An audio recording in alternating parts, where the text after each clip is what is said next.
Warahmatullahi wabarakatuh. Waalaikumsalam warahmatullahi wabarakatuh. Alhamdulillahirabbil alamin wassalatu wassalamu ala asrofil anbiya'i wal mursalin wa ala alihi washabbihi ajmain amma ba'du. Yang kami hormati Bapak Ustadz Tengku Haji Masrul IDLC selaku penyaji materi pada pengajian pagi hari ini, rekan-rekan, kepala perwakilan, kepala auditorat, dan seluruh jamaah pengajian online yang diselenggarakan Baitul Hasim Perwakilan BPK Perwakilan Provinsi Aceh dan Baitul Hasim BPK Pusat.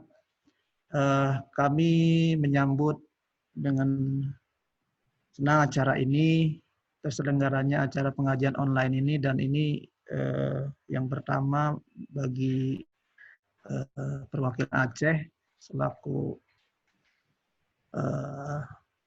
penyelenggara acara ini, dan tentunya menyambut baik kerjasama dengan Baitul Hasim BPK Pusat. Dan pada kesempatan pagi hari ini, tema yang disajikan nanti oleh Ustadz kita adalah Lebaran tidak mudik tetapi tetap bersama keluarga. Nah, ini temanya karena sudah mendekati hari Lebaran, kelihatannya ada usulan dari teman-teman nih, dari Pak Awe, menyajikan usulan Lebaran tidak mudik gitu. Ini bisa diartikan juga Lebaran tidak mudik tapi bersama keluarga, keluarganya yang datang gitu Pak Awe. Jadi keluarganya ada mendampingi di sini. Jadi memang sebagian besar pegawai BPK ini merantau, dan ada sebagian juga mungkin nanti tidak mudik ke keluarganya, dan oleh karena itu dengan pengajian pada pagi hari ini kita bagaimana mempererat komunikasi, menguatkan semangat dalam suasana nanti akhir puasa dan menjelang Idul Fitri. Oleh karena itu nanti kita akan dengarkan bersama paparan dari Bapak Ustadz Tengku Haji Masrul IDLC, dan mudah-mudahan ceramah ini memberikan tausiah ini memberikan manfaat yang sebesar-besarnya bagi kita semua, terutama di bulan Ramadan ini yang penuh berkah. Demikian sambutan dari kami. Sekali lagi terima kasih atas acara ini, dan mohon maaf jika ada kekurangan. Wabillahi taufiq wal hidayah. Wassalamualaikum warahmatullahi wabarakatuh. Waalaikumsalam warahmatullahi wabarakatuh.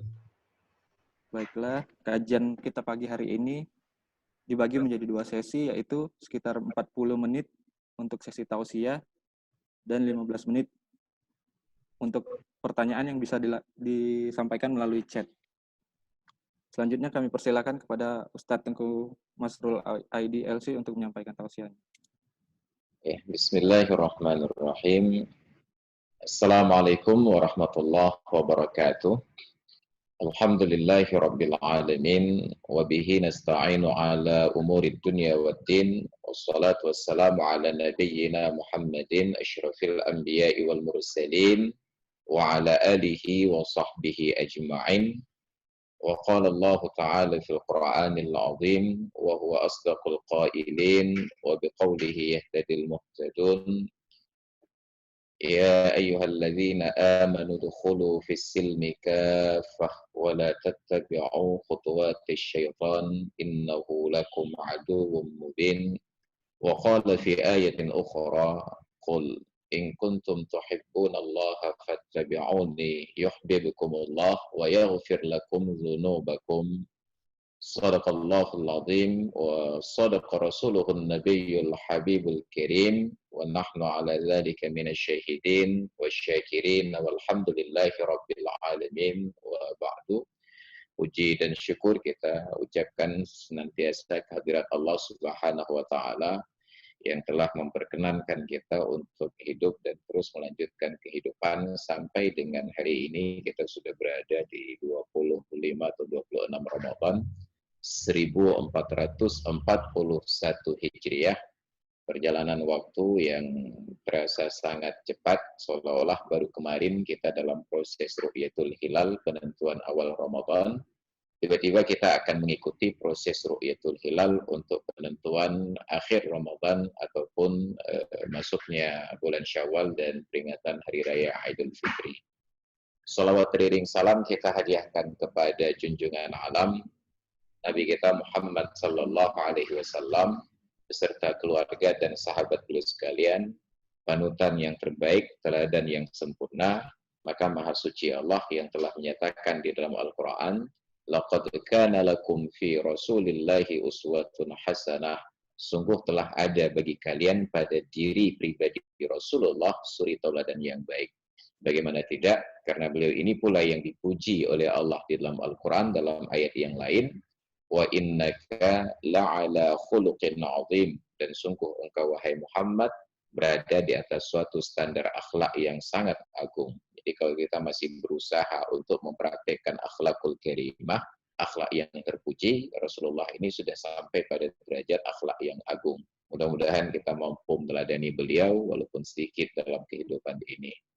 Yang kita muliakan bersama Bapak Kepala Kantor Badan Pemeriksa Keuangan Perwakilan Aceh beserta segenap keluarga besar Badan Pemeriksa Keuangan yang berpartisipasi di dalam kegiatan pengajian kita di pagi hari yang mulia ini.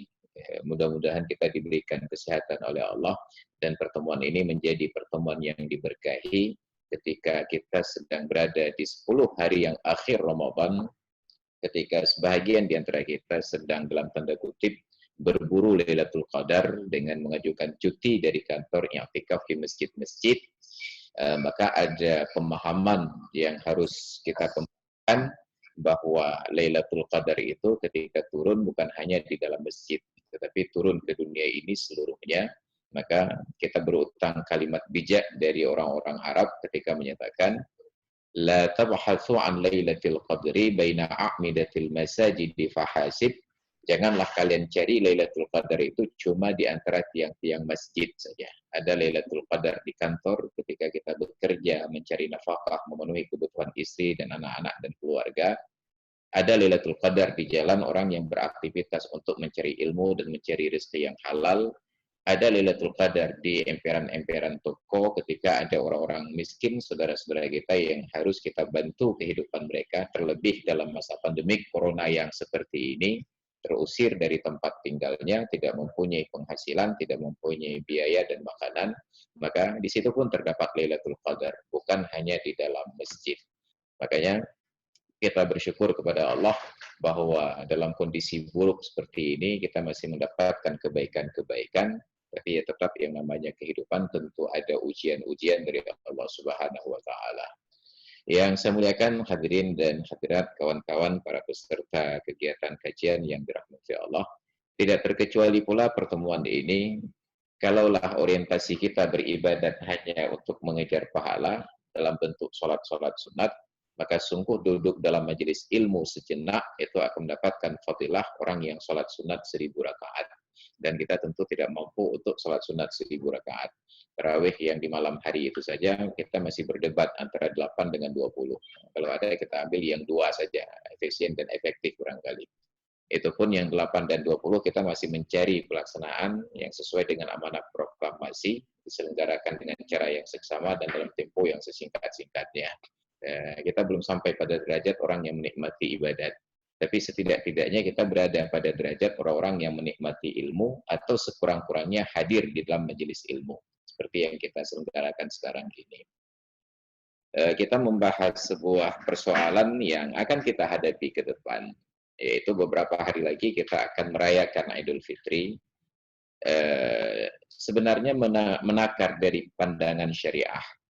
Idul Fitri ini adalah hari raya kecil dibandingkan dengan Idul Adha. Maka dalam bahasa Arab, Idul Adha itu juga sering disebut dengan Idul Akbar, hari raya yang lebih besar.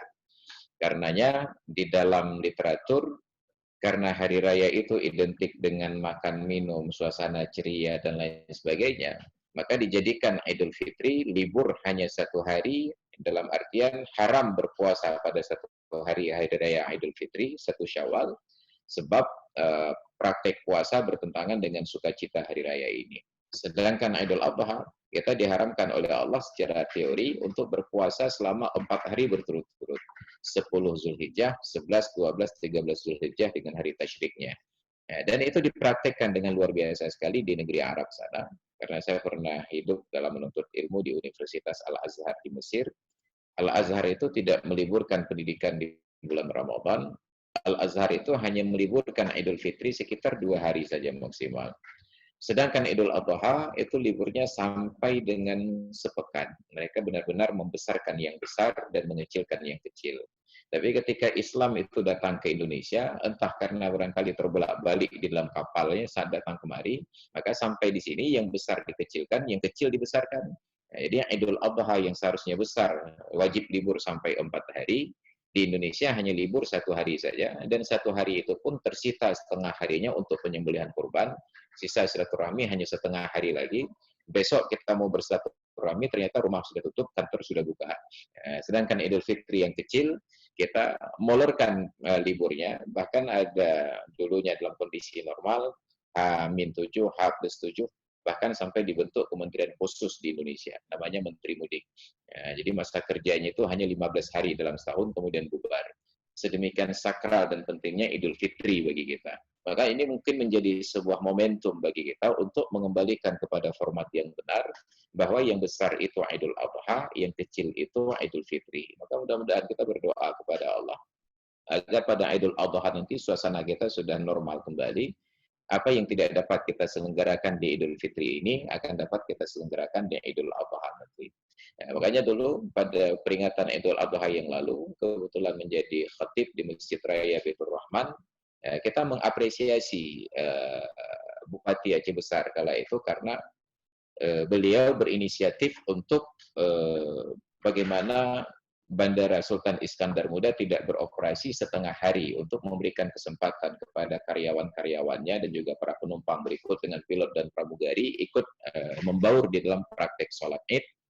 Kemudian kita apresiasi gubernurnya karena berinisiatif untuk menggeser hari kerja 2 hari ke hari-hari Sabtu berikutnya agar bisa libur Idul Adha itu sampai 3 hari. Cuma kita berharap tidak 3 hari, bisa 4 hari. Karena bagi kita umat Islam, lebih penting libur Idul Adha itu berlanjut sampai dengan hari tasyrik daripada bekerja, daripada libur di hari-hari Sabtu berikutnya. Mudah-mudahan itu bisa berjalan di tahun ini.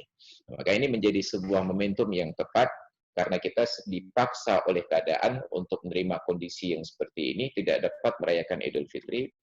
Kita melihat di tayangan televisi dan pemberitaan betapa sebahagian saudara kita itu ngotot untuk pulang kampung dengan berbagai trik dan cara. Mereka ingin berusaha sampai ke kampung. Ada yang masuk dalam bak angkutan, ada yang mobilnya itu diangkut pakai truk gandeng dan lain sebagainya.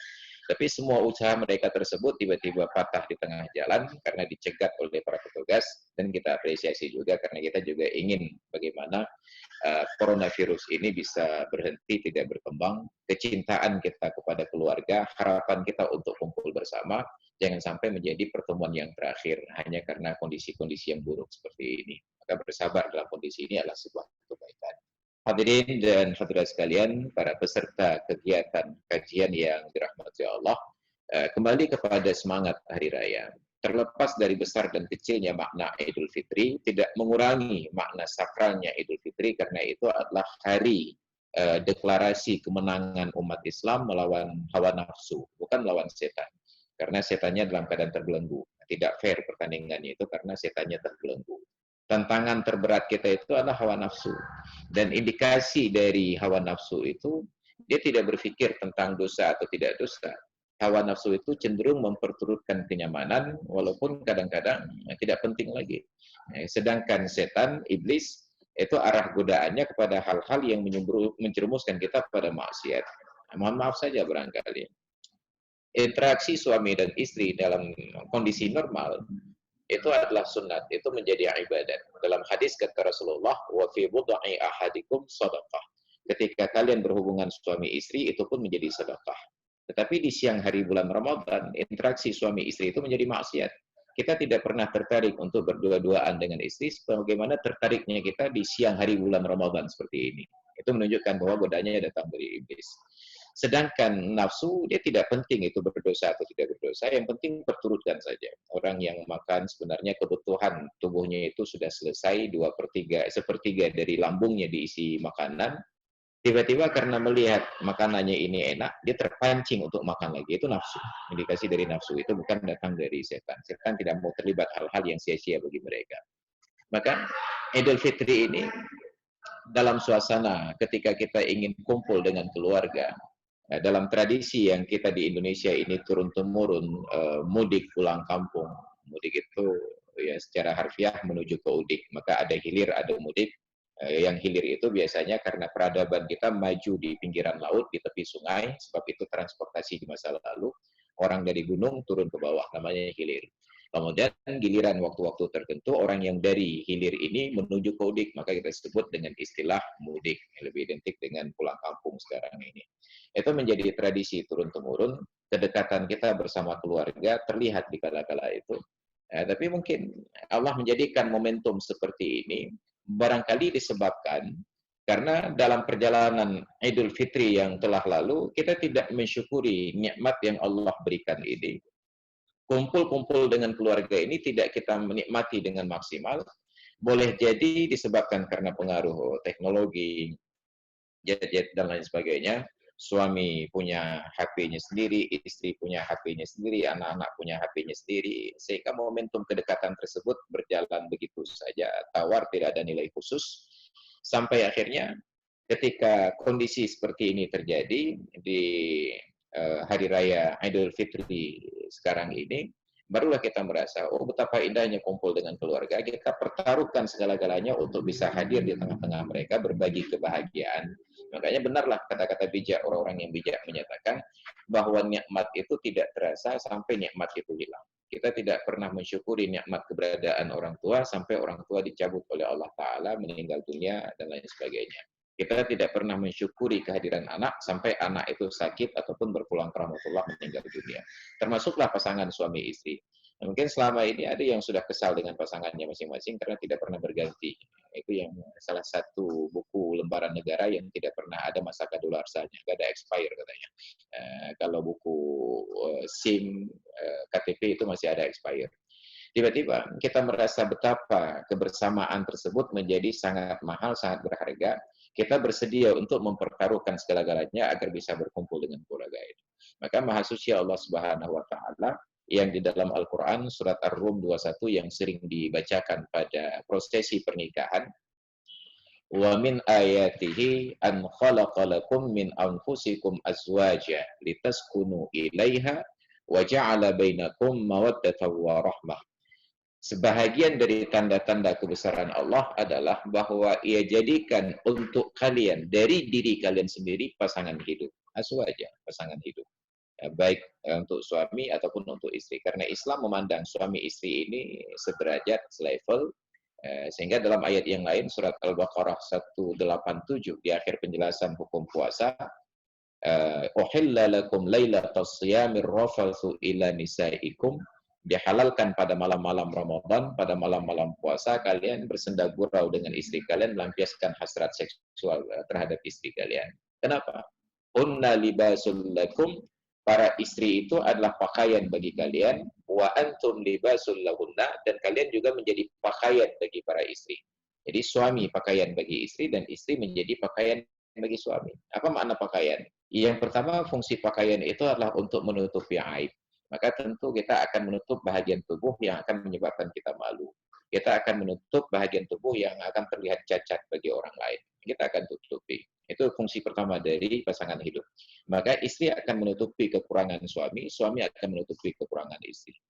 Yang kedua, fungsi pakaian adalah untuk keindahan. Makanya kita hari raya seperti ini berbelanja di pasar untuk mencari pakaian yang paling keren menurut pandangan kita, yang menjadikan penampilan kita tersebut kita merasa percaya diri. Maka kehadiran suami itu menjadi sebuah kebanggaan bagi istri yang berada di sampingnya, dan keberadaan istri menjadi kebanggaan bagi suami yang mendampinginya. Ini prinsip dasar dari tabiat tersebut. Hanya saja Islam kemudian memberikan beban dan tanggung jawab kepada satu pihak. Kalau kekuatan itu sama, maka fondasi rumah tangga ini bisa rusak kapan saja. Kalau kepada istri diberikan hak untuk menceraikan suami, sebagaimana suami boleh menceraikan istri, maka saya sangat yakin dalam keseharian kita, hampir sehari itu 3 kali kita diceraikan oleh istri. Saking beratnya beban tanggung jawab yang mereka pikul setiap hari. Tapi Allah tidak izinkan bagi mereka untuk menceraikan suami. Hanya suami boleh menceraikan istri. Nah, hak ini tentu saja ada kewajiban. Setiap ada hak tentu ada kewajiban. Maka kewajibannya Allah nyatakan dalam surat An-Nisa, ar-rijalu qawwamuna 'alan nisa bima faddalallahu ba'dahum 'ala ba'din. Orang laki-laki itu lebih bertanggung jawab dibandingkan orang perempuan. Yang pertama karena faktor mauhibah, bawaan, bakat alami, yaitu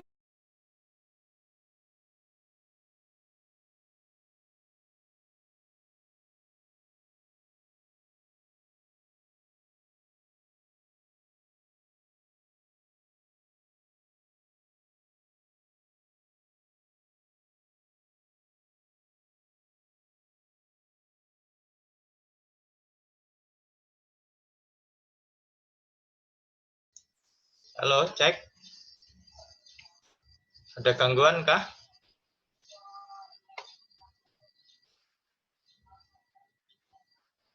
Halo, Ustaz.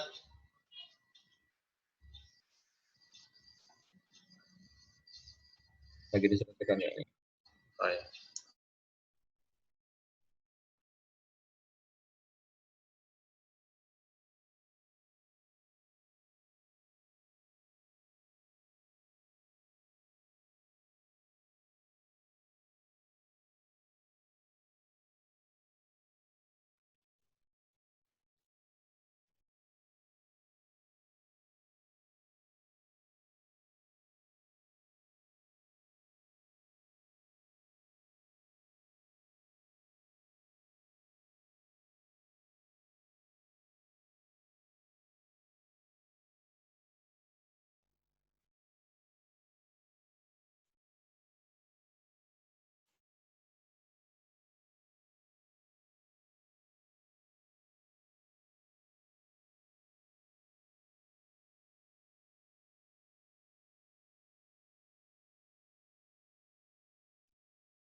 Oke.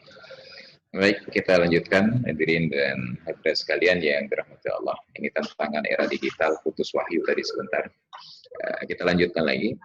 Maka Islam menempatkan laki-laki lebih bertanggung jawab dibandingkan perempuan. Yang pertama karena faktor tabiat tadi. Ingatan laki-laki lebih kuat, fisik laki-laki lebih kuat.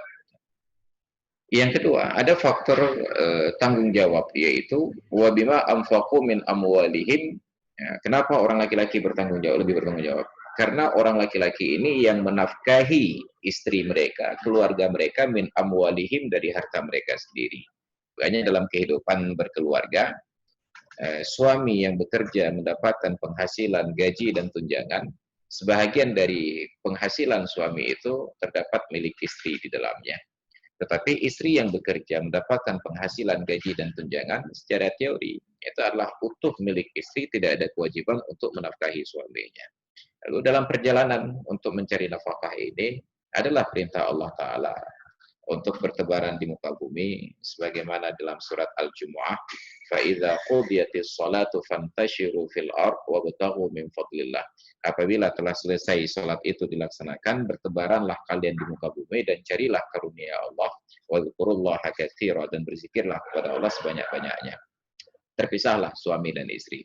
Suami bekerja di luar rumah, istri tetap di dalam rumah. Atau dalam zaman ketika sudah modern sekarang ini, bahkan para istri, para wanita lebih mudah untuk mengakses pekerjaan dibandingkan laki-laki.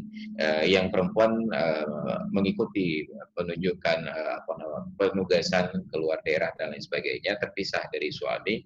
Itu menjadi sebuah tantangan tersendiri bagi kita pada hari raya seperti ini, saat ada larangan mudik, beraktivitas, berpindah dari satu daerah ke daerah yang lain atas kebijakan pemerintah untuk mengantisipasi coronavirus ini.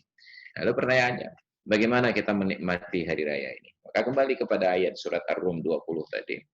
Wa ja'ala bainakum mawaddatan wa rahmah. Ketika Allah jadikan pasangan hidup suami dan istri, maka Allah jadikan di antara mereka tersebut mawaddah, kasih sayang, warahmah. Kalau mawaddah itu cinta, rahmah itu kasih sayang. Cinta dan kasih sayang. Nah, cinta di dalam bahasa Arab, dalam bahasa Islam, ada yang disebut dengan mahabbah. Dan ada yang disebut dengan mawaddah. Mahabbah itu secara etimologis, itu adalah cinta yang dibarengi dengan ujian-ujian. Maka dalam sebuah hadis kata Rasulullah, "Innallaha idza ahabba qauman ibtalahum." Sesungguhnya Allah Ta'ala bila mencintai suatu kaum, kaum itu akan diuji. Maka makin berat kecintaan Allah kepada seseorang, kepada suatu kaum, akan semakin berat ujian pada kaum tersebut. Oleh karena itu pula, di kalangan manusia, yang paling berat ujiannya adalah yang paling taat. Dan di antara orang yang paling taat, yang paling berat ujiannya adalah para nabi. Di antara para nabi yang paling berat ujiannya adalah para rasul. Di antara para rasul yang paling berat ujiannya adalah ulul azmi. Makanya ada ayat dalam Al-Quran, "Fasbir kama sabara ulul azmi minar rusul." Bersabarlah kalian sebagaimana sabarnya kalangan ulul azmi dari golongan para rasul ini. Jadi berat ujian tersebut. Nah, sedangkan mawaddah itu adalah kecintaan dengan proteksi. Saat seorang suami mencintai istrinya, itu bukan lagi cinta untuk menguji, itu adalah cinta untuk melindungi. Maka disebut mawaddah. Maka kecintaan kita kepada istri, kecintaan istri kepada suami, itu inisiatif di dalam diri kita adalah bagaimana memberikan kenyamanan setinggi-tingginya kepada pasangan hidup kita tersebut, agar tidak lagi mengalami rasa sakit dalam hidup, tidak mengalami kepedihan dalam hidup. Nah, kita rela bertukar posisi, yang penting orang-orang yang kita cintai ini bisa merasakan kenyamanan. Dan tentu itu sangat berat. Beratnya ini luar biasanya atas kasih sayang Allah Ta'ala. Kita coba untuk menikmati, kita bertahan. Maka betapa banyak para suami yang bekerja di luar rumah, membanting tulang, bertaruh nyawa. Mohon maaf saja, mungkin ada saudara-saudara kita yang aktivitasnya panjat kelapa. Bayangkan tingginya pohon kelapa tersebut, apabila jatuh itu akan berakhir di akhirat barangkali perjuangannya. Tapi itu dilakoni. Lelahnya itu terobati bukan karena terkumpul uang. Lelahnya itu terobati ketika uang yang ia hasilkan ini mendatangkan kebahagiaan kepada istri dan anak-anaknya. Kita lihat betapa para nelayan di laut itu bertaruh melawan gelombang-gelombang yang besar, melawan badai. Kebahagiaan tertinggi mereka bukan saat ikan itu mereka dapatkan, tetapi ketika mendarat di tempat pendaratan ikan, kemudian ikan-ikan itu laku dijual, lalu pulang ke rumah disambut oleh istri dan mampu memberikan kebahagiaan kepada istri dan anak-anaknya dari penghasilan ini. Maka ini prinsip dari mawaddah. Warahmah, lalu timbul kasih sayang antara suami dan istri, saling hadir, saling menghibur saat dibutuhkan. Maka kehadiran inilah yang perlu kita maknai. Sungguh ada banyak pasangan suami istri yang selalu berdua di rumah, tetapi tidak terhubung oleh komunikasi batin ini. Suami menghadap ke timur, istri menghadap ke barat. Makanya dalam salah satu ayat Al-Quran ketika memberikan nasihat kepada istri yang berpotensi untuk tidak taat pada suami, apa kata Allah? Wallati takhafuna nusyuzahunna, dan para istri yang kalian khawatir akan bersikap nusyuz, tidak patuh pada kalian, fa'iduhunna, nasihati istri-istri tersebut. wahjuruhunna fil madaji. Lalu jauhi mereka di tempat tidurnya. Kalau bahasa kita sekarang pisah ranjang. Tapi pisah ranjang dalam Islam ini bukan bermakna secara harfiah. Ranjang suami dan ranjang istri itu split. Yang satu di kamar A, yang kedua di kamar B. Tidak, tetap tidur suami istri itu seranjang. Tapi makna pisah ranjang ini wahjuruhunna adalah tidak membangun komunikasi dengan istri, menunjukkan ketidaksetujuan kita dan ketidaksenangan kita atas sikap mereka. Kita diamin saja begitu. Maka bagi para istri didiamkan itulah penjara yang paling berat. Bahkan bagi manusia secara umum. Maka salah satu bentuk siksaan Allah Ta'ala di akhirat terhadap orang-orang yang berbuat maksiat adalah wala yukallimuhumullahu yaumal qiyamah. Allah Ta'ala tidak lagi mengajak mereka berkomunikasi di hari kiamat. Tidak diajak bicara. Makanya, dalam kondisi ketika sekarang kita terpisah, yang paling dipentingkan di hari raya itu sebenarnya bukan kehadiran fisik. Itu hanya faktor tambahan saja. Apa faedahnya fisik kita berada di dekat istri, istri berada di dekat suami, apabila tidak terjalin komunikasi, suara batin itu tidak terbaca dengan baik, sungguh kita lebih senang berjauhan, tetapi ikatan cinta dan kasih sayang itu terasa kuat dan melekat, dibandingkan berdekatan yang ada hanya pengulangan dari film Tom and Jerry saja, seperti tikus dan kucing itu. Maka sungguh berjauhan yang hati berpaut lebih baik daripada kedekatan yang hati ini tiba-tiba saling sikut. Maka oleh karena itu, kita sikapi suasana Idul Fitri kali ini dengan kondisi yang seperti ini, kita beradaptasi dengan keadaan, apalagi kita dimudahkan dengan adanya teknologi. Kalau zaman dahulu terjadi seperti ini, mungkin komunikasi yang paling cepat melalui Telegram. Nah, tapi sekarang sudah ada Instagram, kita sudah ada media sosial, kita bisa bertatap wajah, hanya tidak bersatu badan, tetapi hati kita bisa menyatu. Maka mudah-mudahan suasana yang seperti ini tidak mengurangi sakralitas, bahkan boleh jadi menambah sakralitas, karena orang akan cenderung mencari sesuatu yang tidak ditemukan. Jadi kalau dulu badan bertemu, mereka mencari apa hal-hal yang bisa memisahkan. Tapi ketika sekarang badan ini berpisah, mereka mencari titik-titik yang bisa mempersatukan. Maka sungguh bahagia sekali kita diberikan kesempatan oleh Allah Ta'ala untuk mensyukuri nikmat-nikmat yang pernah dulunya kita alami, sekarang dicabut sebentar, mudah-mudahan ke depan dikembalikan lagi. Dan kita berharap secepatnya di Idul Adha nanti bisa berkumpul kembali dengan keluarga. Dan sungguh pertemuan setelah menghadapi kondisi seperti ini, itu akan luar biasa sekali.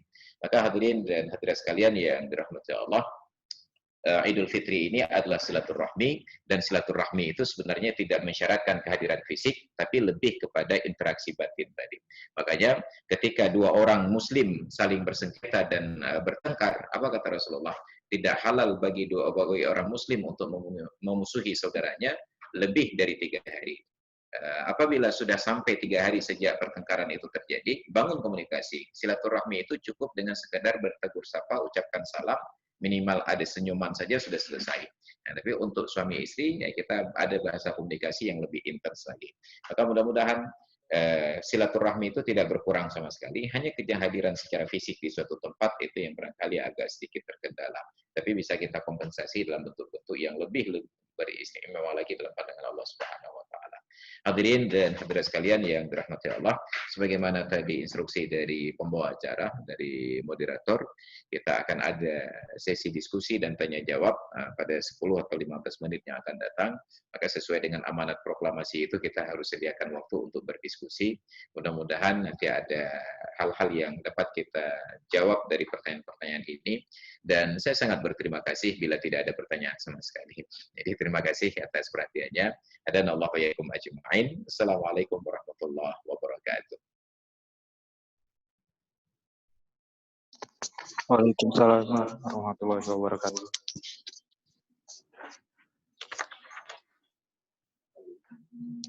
Baik, itu tadi tausiah dari Ustadz kita, Ustadz Tengku Masrul IDLC. Selanjutnya saya cek di chatnya belum ada pertanyaan. Mungkin kalau ada yang bertanya langsung boleh.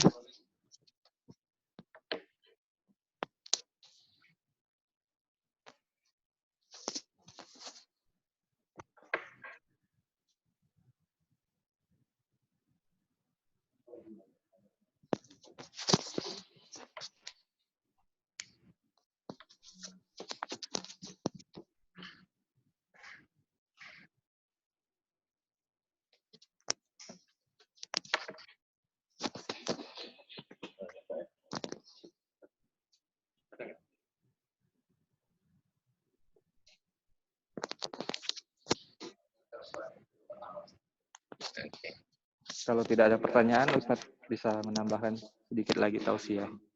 Iya. Baik, kawan-kawan sekalian, hadirin dan hadirat peserta kajian yang dimuliakan Allah Subhanahu wa Ta'ala.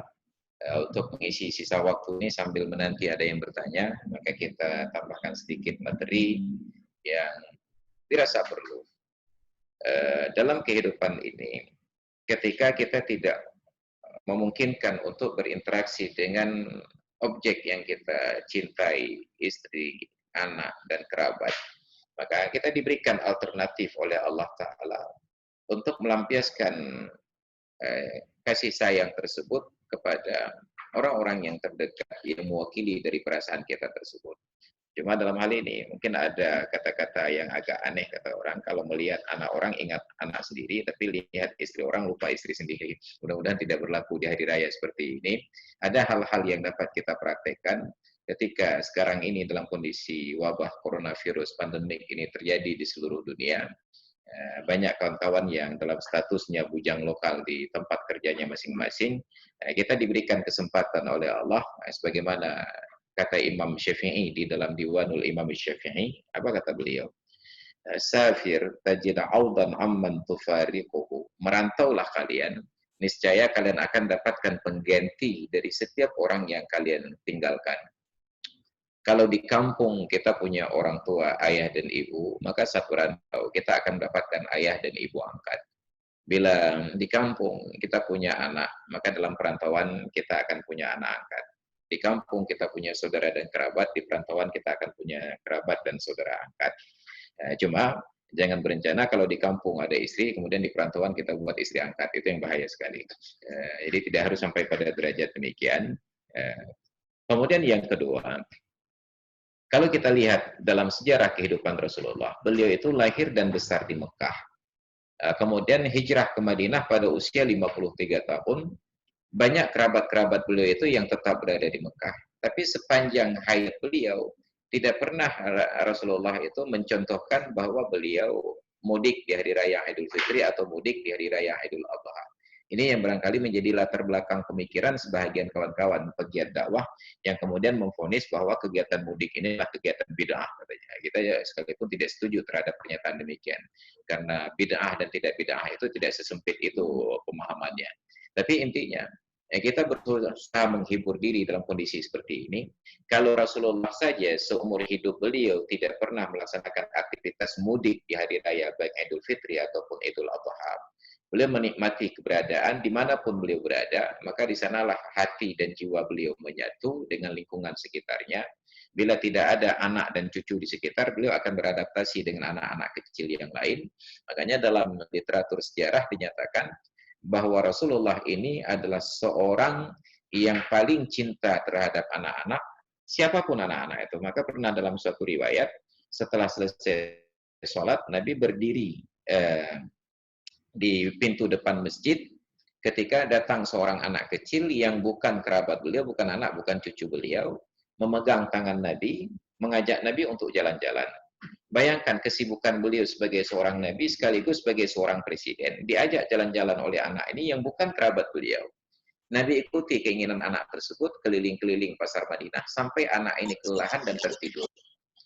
Andai kata itu terjadi pada dalam kasus kita sekarang, ada anak kecil yang pegang tangan kita, mengajak kita jalan-jalan, bukan kerabat, bukan siapa-siapa. Sungguh kita akan menunjukkan emosi yang meledak-ledak. Kenapa nggak ajak ayah kamu saja? Bahkan anak kita mengajak pun kita belum sempat. Maka kenapa tidak kita tunjukkan contoh keteladanan dari Rasulullah ini, bagaimana kita berinteraksi dengan anak-anak yang di sekitar kita, untuk menggantikan keberadaan kita bersama dengan anak-anak di rumah. Mudah-mudahan dengan kita sayangi anak orang lain, anak kita pun akan disayang oleh orang-orang lain. Karena tetap sebagaimana janji Rasulullah, innallaha fi 'aunil 'abdi ma damal 'abdu fi 'auni akhihi. Allah Ta'ala senantiasa menolong seorang hamba selama hamba itu berkomitmen untuk membantu saudara-saudaranya, hamba Allah yang lain. Maka hadirin dan hadirat sekalian yang ya Allah, serta kegiatan kajian yang saya muliakan, mudah-mudahan ini menjadi sebuah inspirasi bagi kita untuk mewujudkan silaturahmi ini dalam bentuk-bentuk yang lebih mudah kita jangkau dalam kondisi yang seperti ini, dan mudah-mudahan niat-niat baik kita diridhai oleh Allah Subhanahu wa taala, dan mudah-mudahan pertemuan ini diberkahi dan mendapatkan fadilah 1000 rakaat salat sunat sebagaimana yang dijanjikan oleh Rasulullah sallallahu alaihi wasallam. Demikian sebagai tambahan dari saya. Terima kasih atas perhatiannya dan mohon maaf atas segala kekurangan. Hadanallahu wa iyyakum ajma'in. Wassalamualaikum warahmatullahi wabarakatuh. Waalaikumsalam warahmatullahi wabarakatuh. Terima kasih Pak Ustadz. Ini ada pertanyaan yang masuk dari Pak Zayat. Kondisi istri ikut bertabaran di muka bumi. Apakah cukup ridho suami sebagai pembenaran atas kondisi ini, Pak? Karena kita tahu aturan yang berat ketika wanita keluar dari rumah. Gimana Pak Ustadz? Mohon jawabannya. Iya. Islam tidak pernah melarang seorang wanita beraktivitas di luar rumah untuk bekerja, kecuali apabila wanita itu berstatus istri yang suaminya ada bersama dengannya, maka keluar istri itu dari rumah disyaratkan ada izin dari suami. Karena kalaulah istri tidak boleh keluar rumah, kalau wanita tidak boleh bekerja, kita lihat sejarah bagaimana Ummul Mukminin Khadijah, yang beliau ini seorang businesswoman.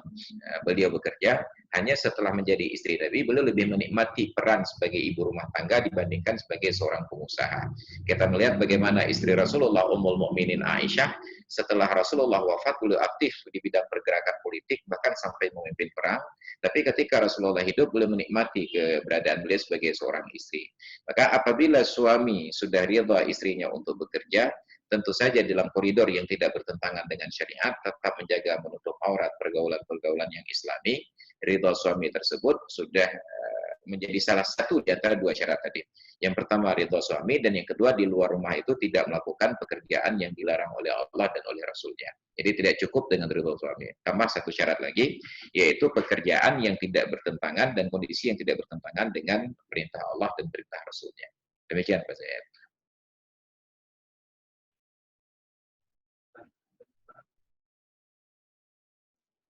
Pertanyaan yang kedua.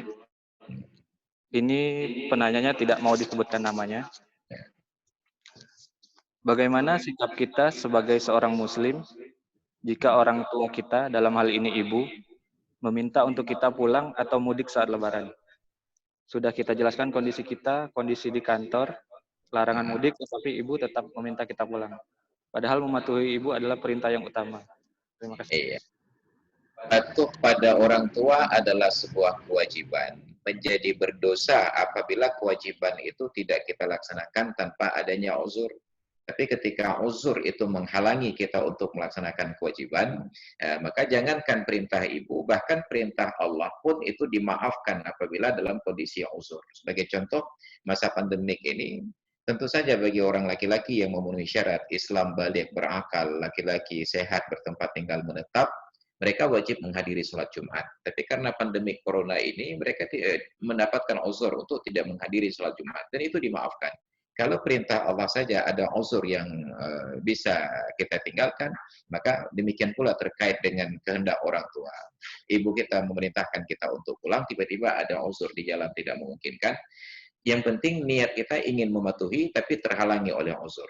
Makanya dalam hadis Nabi menyatakan, kutiba, dituliskan bagi seorang mukmin itu kebiasaan yang ia lakukan dalam keadaan sehat dan mukim, sehingga tidak mampu dilakukan dalam keadaan sakit dan musafir. Maka ditulis pahala kita bersilaturahmi dengan ibu ketika tidak mungkin melakukannya. Andai kata bukan karena uzur ini, sungguh kita akan pulang bertemu dengan beliau.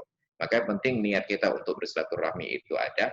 Jangan ketika ada peluang tidak pernah bersilaturahmi, saat dilarang tiba-tiba ngotot. Sama seperti kasus orang sholat Jumat, dulunya saat diizinkan nggak pernah hadir ke masjid, tiba-tiba begitu dilarang ke masjid, ngotot mau datang ke masjid. Jadi insya Allah, karena uzur kita tidak mungkin untuk bertemu, itu kita dianggap durhaka, karena itu adalah sebuah uzur dalam agama. Demikian.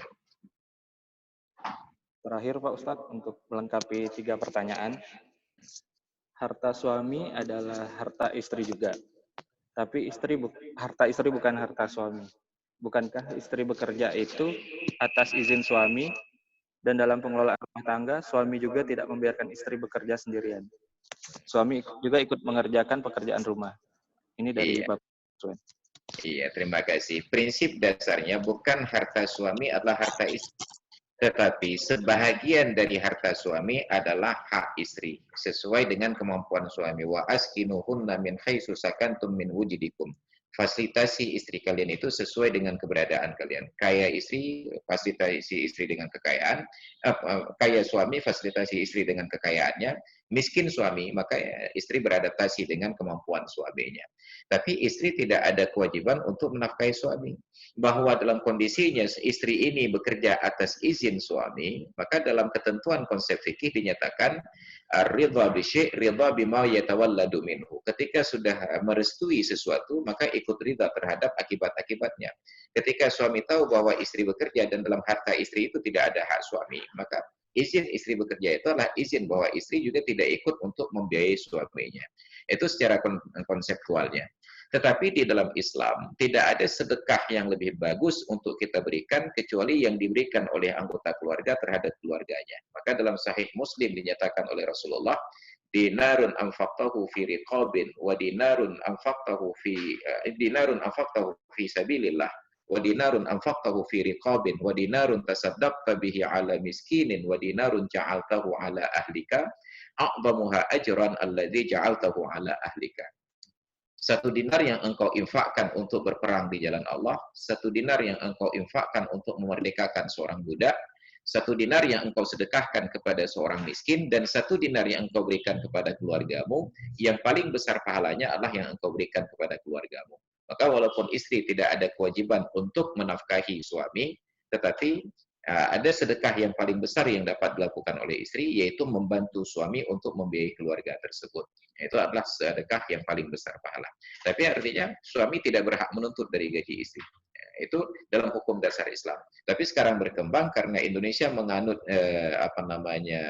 konsep fikih khusus, yaitu saya lupa namanya, bahwa Islam di Indonesia kita tidak menganut hukum bahwa harta suami milik suami, harta istri milik istri, tapi kita menganut sistem harta gunung gini.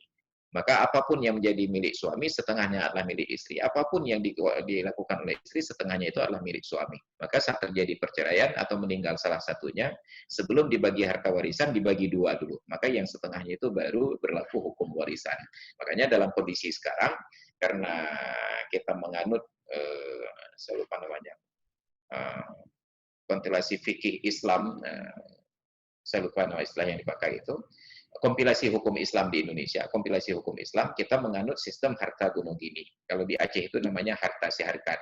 Harta yang bertambah baik dari suami atau istri sejak ditandatangani akad acara pernikahan itu menjadi harta milik berdua. Nanti maka ada harta bawaan. Itu yang terjadi sekarang. Tapi kalau kembali kepada hukum pokok, setiap gaji suami adalah hak suami, di dalamnya terdapat hak istri sedikit. Semua yang dihasilkan oleh istri adalah murni milik istri, suami tidak punya hak apapun, kecuali kalau istri ingin ikut berbagi. Dan itu yang paling bagus dalam Islam. Demikian, terima kasih. Terima kasih Pak Ustadz. Ya. Tidak terasa udah menunjukkan pukul 10. Berarti tuntas kebersamaan kita dalam kajian singkat ini. Bisa kita ambil maknanya bahwa dalam kondisi terpisah, yang penting bukan fisik, yang penting adalah komunikasi dan hati yang saling berpaut. Begitu Pak Ustadz ya? Iya.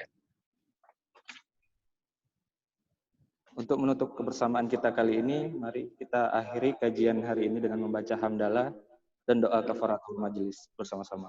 Alhamdulillahirabbil alamin. Subhanakallahumma wa bihamdika asyhadu an la ilaha illa anta astaghfiruka wa atubu ilaik. Terima kasih atas perhatiannya. Mohon maaf atas segala kekurangan dan kepada Allah saya mohon ampun. Wassalamualaikum warahmatullahi wabarakatuh. Saya kembalikan.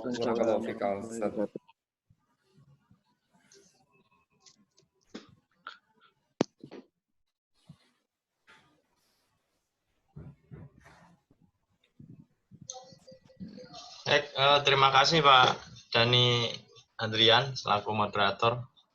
Bapak dan Ibu, kebetulan ini Pak Sumono lagi terputus nih, jadi saya gantikan sementara. Sekaligus mengingatkan bahwa nanti sore setelah hari ini kita dari Serambi Mekah, insya Allah nanti sore kita akan ke Sumatera Barat. Kalau pagi ini kita bersama Pak Arif Agus, insya Allah nanti sore kita bersama Bu Yusna Dewi. Kita akan membahas mengenai berbakti kepada orang tua. Tadi ada pertanyaan yang menarik yang diajukan kepada Ustadz Masrul Aidi. Bagaimana kalau orang tua kita pengen tetap pulang gitu. Dan sebaliknya juga ada yang kita pengen pulang tapi orang tua kita jangan, kamu nggak usah pulang begitu. Nah, sebenarnya bolak-balik aja Ustaz. Sama seperti kalau orang tua saya, kamu nggak usah mudik, udah di sana aja gitu. Nah, bagaimana lebih teknisnya kita nanti akan diskusi. Berbakti kepada orang tua dalam kondisi kita saat ini terpisah dengan orang tua kita. Apa saja yang masuk ke kategori berbakti kepada orang tua itu. Nanti kita akan bahas bersama Ustadz Dr. Rahmadi Kurnia, yang ini merupakan kolaborasi antara Masjid Baitul Hasib BPK dengan perwakilan Sumatera Barat.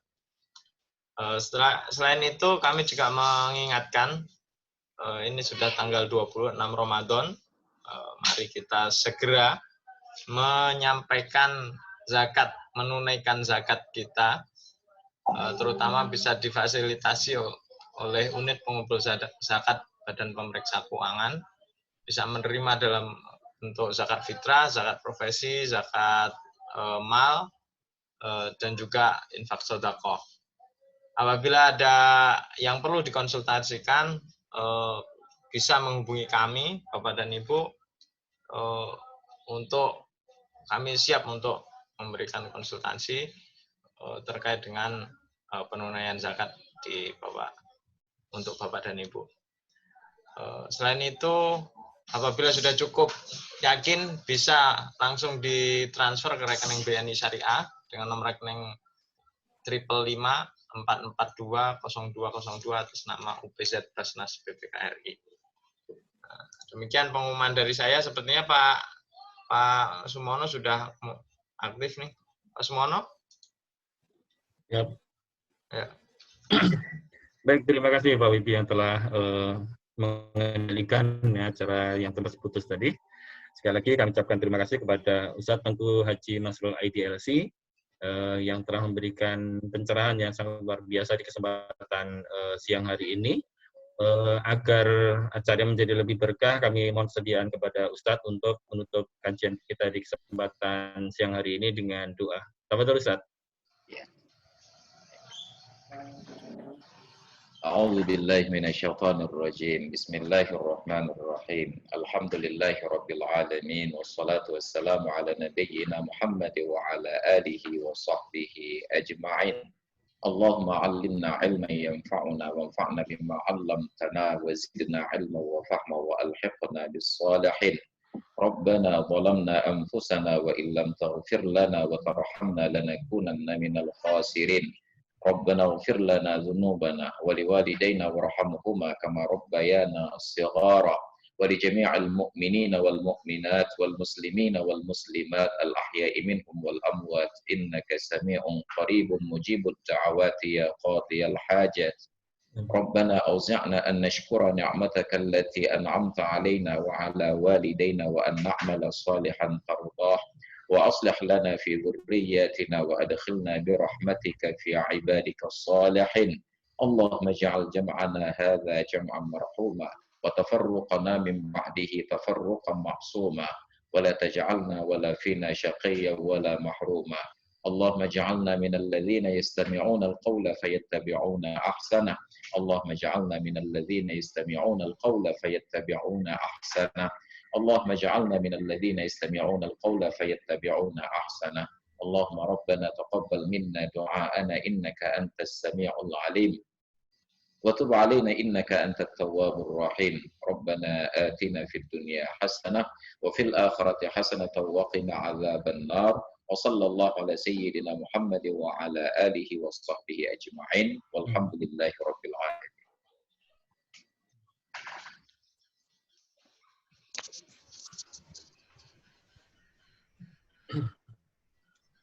Saya khair Ustaz.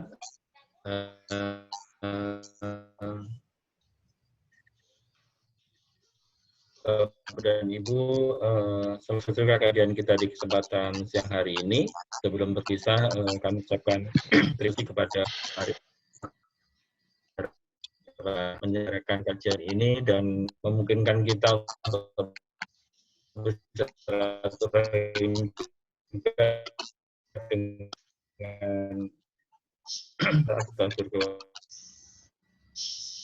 Putus ya? Putus. Assalamualaikum warahmatullahi wabarakatuh. Waalaikumsalam warahmatullahi wabarakatuh. Terima kasih Pak Arif Bagus. Makasih Ustaz Ya, Pak Aidil. Sam. Gimana Pak Sam? Sehat Pak Sam? Bapak. Ya, terima kasih Pak Arif Bagus. Ya, sama-sama Pak. Terima kasih semuanya. Bapak Bang.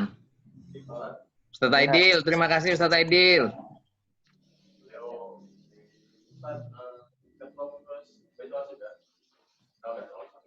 Baik, izin meninggalkan room. Ya. Ya, terima kasih Pak. Terima kasih. Ya, terima kasih semuanya sudah hadir. Ya. Izin ya. Mari Pak. Terima kasih banyak. Terima kasih Mas Wipi. Siap, Mas Dani.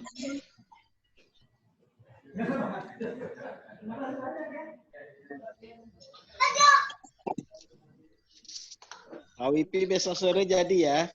Insya Allah Pak. Insya Allah Pak, sudah diagendakan Pak. Baik, baik. Terima kasih. Saya izin Oke. ya. Assalamualaikum. Mari Pak. Waalaikumsalam.